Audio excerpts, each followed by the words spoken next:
Hello, welcome to today's episode on the talk show. I'll be doing a continuation on the subject 15 sex mistakes women make.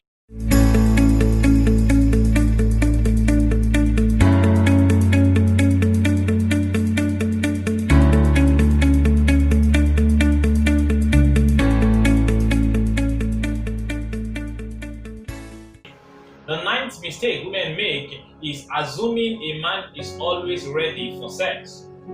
A lot of time women believe that men are always ready for sex. They should be ready for sex at all times. Probably because a man gets erection as quickly as possible than a woman does get aroused. But we must understand that men are not always ready for sex, especially a married man, your husband. He has a lot of responsibility on his shoulders. He has to think about work, he has to think about taking care of the family, he has to think about other things that is taking his attention and is getting him distracted. I'm not talking about him cheating on you or things like that. I'm talking about other things that are taking his time, that are getting him distracted. So he is not always ready for sex. We also need to be warmed up. You also need to warm your husband up once in a while. A lot of time a lot of women have this habit of overthinking that once their husband is not making sexual advances at them as often as they used to, or he's saying that he's not in the mood. Maybe they are making sexual advances at him and he said he's not in the mood. They want to believe, they want to assume that it must be that he is cheating on them, or they don't look sexually attractive to him anymore. But you must understand it's not always like that. There are times that we don't even feel like we don't feel like having sex. We are not just in the mood. Just like you also, sometimes you are not in the mood. Men also, husbands too, we do. Sometimes we are not all also in the mood. And we need to be warmed up. We need some stimulation too. We need mental stimulation, we need physical stimulation. If you create an environment that is appealing to a man and you look appealing and attractive to him, make sure that you look attractive and appealing to him, you can also physically stimulate him. You can get him mentally stimulated that way. You can get him mentally stimulated majorly. One of the major areas that you can get him mentally stimulated is by honoring him. When you honor your husband and you respect him, you are getting him mentally stimulated. You are getting connected to him in a way that is stimulating him mentally. The text messages you send, the appreciation messages you send to him. Oh, darling, I appreciate you. You have been doing a great work. I appreciate the effort you are putting into the growth of this family. I appreciate the way you love me. I appreciate the things the sacrifice you are making for us and things like that. You are getting him mentally stimulated, and in that way, it's later, even if he's not in the mood, it will bring him to physical stimulation that way. So you must understand this. Stop assuming that we are always ready for sex. We also need to be warmed up sometimes. So make it a deliberate effort to also mentally stimulate your husband and physically stimulate him. He wants that and he needs that sometimes. The 10th mistake is assuming erection means complete arousal. This is another major mistake that women make. Women believe that once a man is erect, then he's ready for penetration. But you must understand that is not enough for him also. It's a fact that he can get an erection easily, and he can start the penetration and perhaps get aroused, complete arousal in the process, get orgasm and ejaculate and things like that. But you must understand that there is a sensation that he desires that is special. There's a sensation that he desires. There's a sensation that he desires when you stimulate him to complete arousal. So you must not assume that erection automatically means that your man has come to complete arousal. A lot of things can get a man to be erect. He can even get an erection in his sleep. So erection does not indicate that he has come to complete arousal. He wants that physical stimulation too. He wants you to stimulate him too. He may not need foreplay as a woman needs it, but a man also wants foreplay. He wants to play with his breast, with his nipples. He wants to play with his manhood and things like that. He wants you to stimulate him and bring him to complete arousal. And you must also be humble enough to follow his leads in this process. Let him lead you on. Let him tell you how he wants it.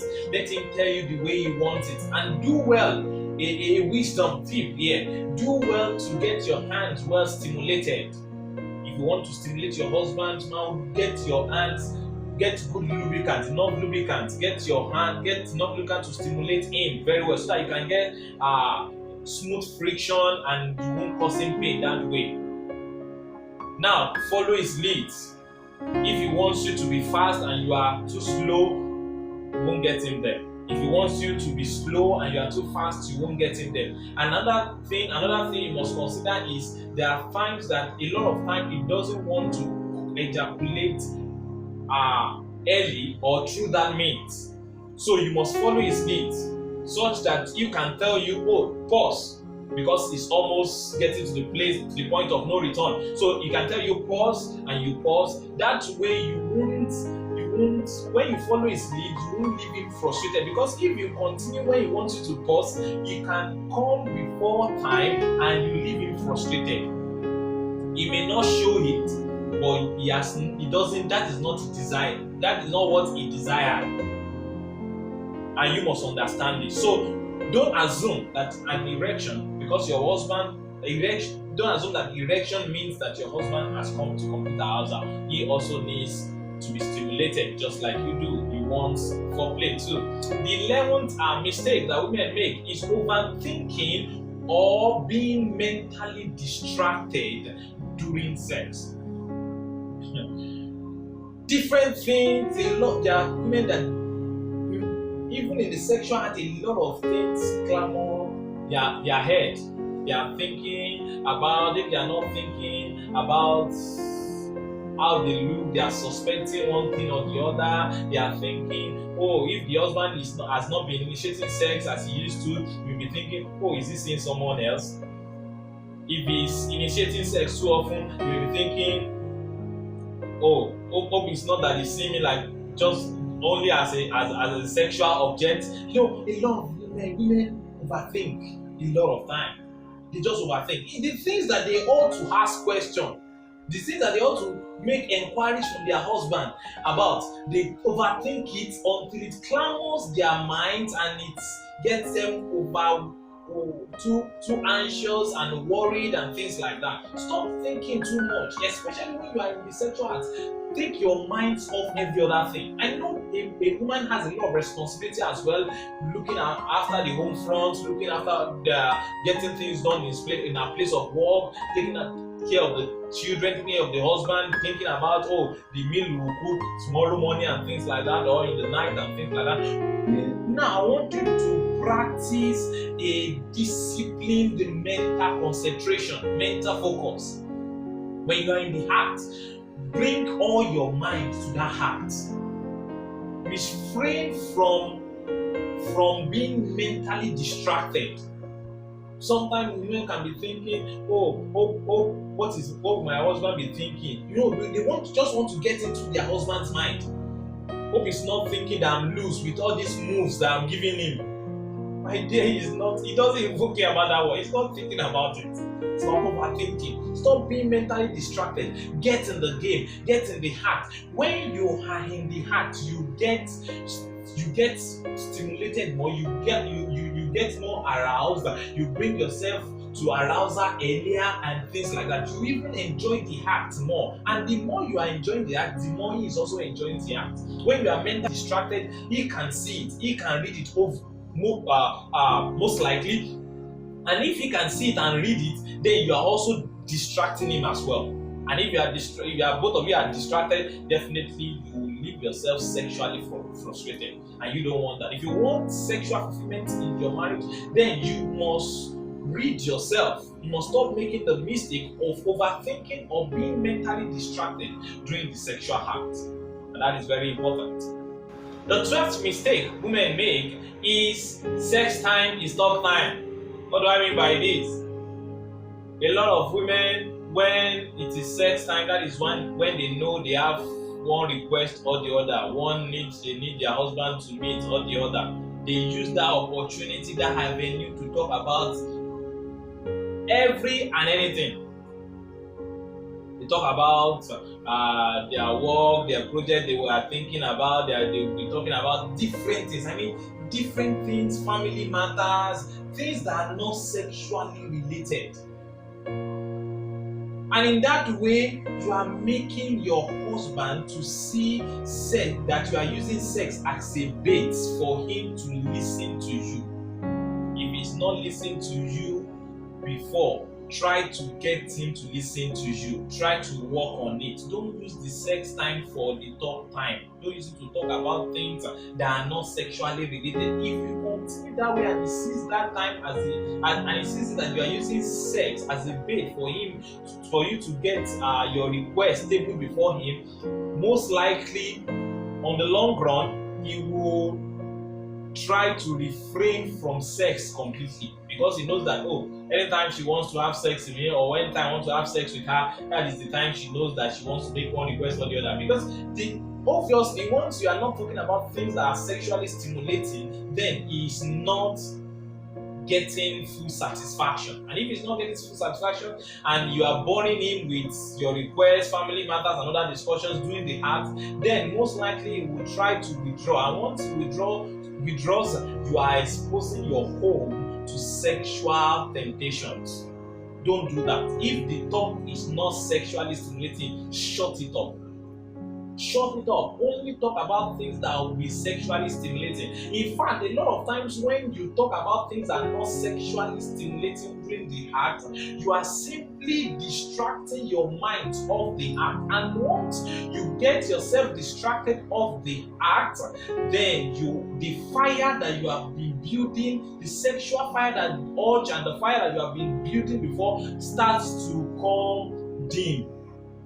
And once it starts coming low, then the interest is getting drained and things like that. So stop making that mistake. If you need to gist before the sexual act. If you need to gist way after the sexual act. If you need to take any request, find another means to take your request. If you need to discuss family matters, find another means to discuss family matters. Stop boring your husband with unnecessary talks that are not sexually stimulating during the sexual act. Talk things that are sexually stimulating. Don't talk things that are not sexually stimulating during the act.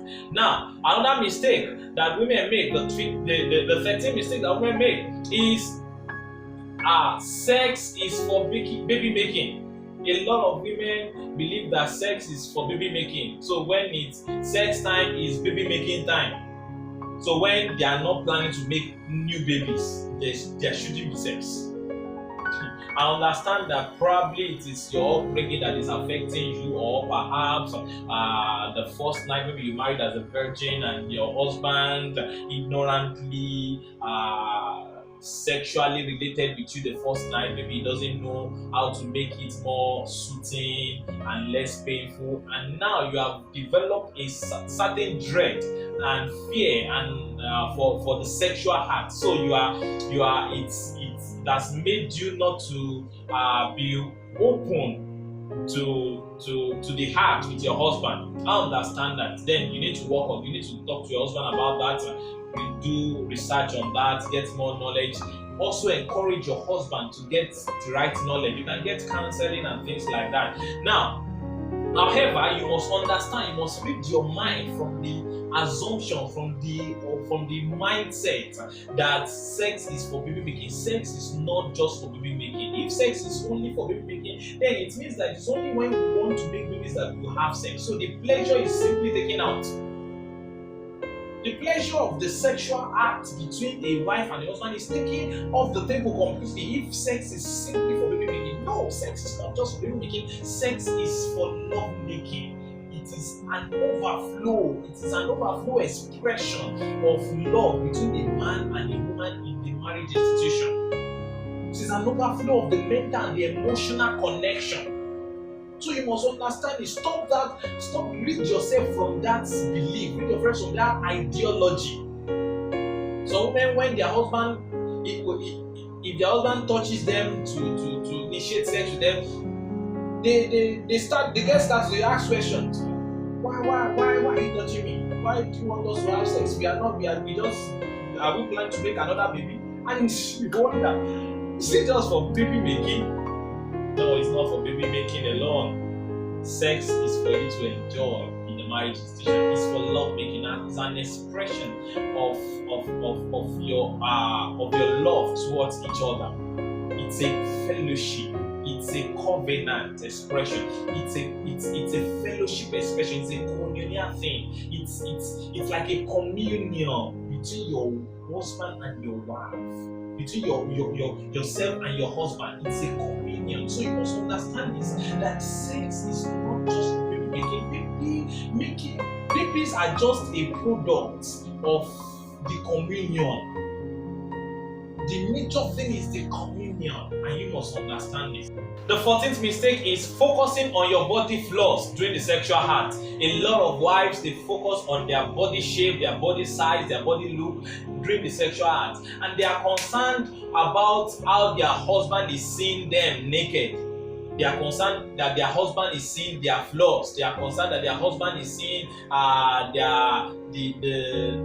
the contours of their body and things like that. My dear, your husband is not seeing it in that act. Even if he has been complaining about your fat belly or whatever before, as long as he's in that act, during that act, my dear, if the energy is high, if you are active and things like that, he is not seeing it. He's totally blind to it. That is how sex works.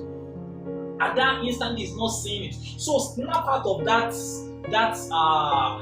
distraction and get into the game. The more active you are, the more responsive you are to him sexually during that act, the more blind he is to your flaws. So also be blind to those flaws. Be blind to it. I'm not saying that you should not work on it and things like that, but I'm saying that be blind to it. Don't be distracted by your body flaws, the way you look, your shape, your size in the act. Get into the game. Get your mind into the game. Get so that your body can be fully into the game and you are active and responsive the way you ought to be responsive. Now, if you're having insecurities about your body and things like that, your self-image and things like that, tell your husband about that. Wisdom tips on that. Have self-affirmations. Tell yourself, I look good, I'm looking great, I'm looking sharp and things like that. Have self-affirmation, and tell your husband also to help you in that line. I'm not saying that you should not do the physical things that you should do, the practical things you should do to improve on your looks, but I'm saying that have self-affirmation to get up, to stir up your confidence in your looks. Then another thing is this: start with having sex in the night or in the dark environment, then move to a dim lighted environment, then into the full lighted environment and things like that. Then also the last wisdom tip here: get your mind off your body during the act. Practice body lust. Get your mind off your body. Get your mind into the act. The last point I will talk on about the 15th sex mistake women make is being too clothed indoors. A lot of wives, they dress too much when they are in the house. What I mean by dress too much, they wear too much clothes when they are in the house. My dear, you are with your husband, you have privacy. So why are you wearing all these things? Why are you wearing all these things? It is outside that you shouldn't dress naked or nude. When you are inside, give your husband a good sight to behold. Be nude, in fact, be naked. Be naked. Be nude. Give him something to behold. Let him see let him have something to feast his eyes on. Let him have something to feast his eyes on at all times. A good sight. Because you are hindered does not mean you should not take your bath early. Does not mean that you should not do your makeup. If as light as you can. Does not mean that you should not dress beautiful. Does not mean that you should now wear a whole full gown when you are in. My dear, wear clothes that can show your shape, that can make you look appealing and attractive to your husband in the house. Men are driven by what they see. And give him something, give him a good sight to behold. When you are going to bed, dress, be scanty as much as possible. Get a good drink, get good bum shot, get things like that. You can even dress, you can even be stark naked going to bed. So far you are on side, there's no cold or whatever. Let your husband, when he turns to the right, let him have something to feel. Let him feel your bare skin. When he turns to the left, let him just feel you. Let him know that, oh, a man wants to feel the nakedness of his wife at all times, especially when they are alone together. When you have privacy, be scanty in your dressing, in your looks. When you are alone with your husband, I hope that and I trust that if you are trying to avoid these mistakes, you will be able to enjoy more sexual fulfillment in your marriage, and definitely you will enjoy better realities of heaven on earth marriage, which is obviously and ultimately God's ideal for every home. Thank you for tuning in tonight. God bless you. Stay safe and bye for now.